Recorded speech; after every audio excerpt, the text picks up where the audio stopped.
Flowers are basically nature's fireworks. Here's how they put on their show. Most flowers only take 1 to 3 days to pop open, yep, that fast. They use plant hormones to send the signal it's showtime. A single rose can grow 200 times bigger as it opens. Some blooms, like the moonflower, wait for nighttime and burst open in minutes. Why all this drama? It's all about attracting bees, birds, and bugs for pollination, the ultimate flower party.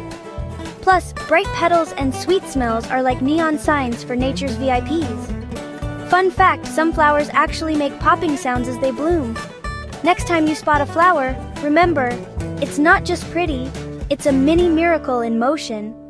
Take a second to appreciate its magic.